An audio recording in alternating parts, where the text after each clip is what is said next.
உன்னை நீ திருத்தி தூய்மையாக்கி கொண்டால் உனக்கு சுவாமிக்கும் வேறுபாடு இல்லை. சுவாமின்னு உடனே 10-15 முகம், ஆகாசத்துக்கு பூமிக்குமான உருவம், டமரு திரிசூலம், கதை, அதெல்லாம் இல்லை. சுவாமின்னா அன்பு, கருணை, அமைதி, மெய்ஞானம் இல்லையா? குணங்கள் தானே. ராமர்னு எடுத்துட்டா ராமர் ராவண சம்ஹாரம் பண்ணார், அது எதுக்கு நமக்கு வேண்டாத வேலை. ராமரோட குணங்கள் நமக்கு வேணும்.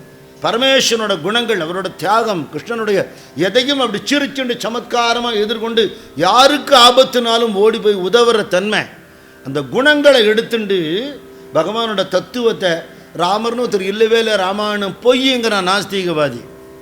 அப்படியே இருக்கட்டுங்க, அதில் இருக்கிற குணம் நிஜமாக பொய்யா?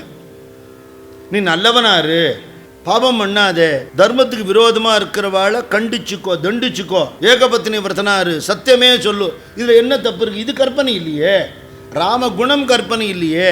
அப்படி இருந்து பாரு. இந்த மாயை என்ன பண்ணுறது?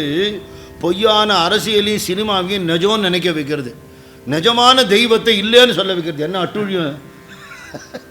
மாயையோட விளையாட்டு இது இல்லையா? நான் இல்லாத நிலையில் இருப்பது எதுவோ, என்னுடைய ஆணவமற்ற நிலையில் இருப்பது எதுவோ அது பிரம்மம் அப்படிங்கிறதான் விஷயம்.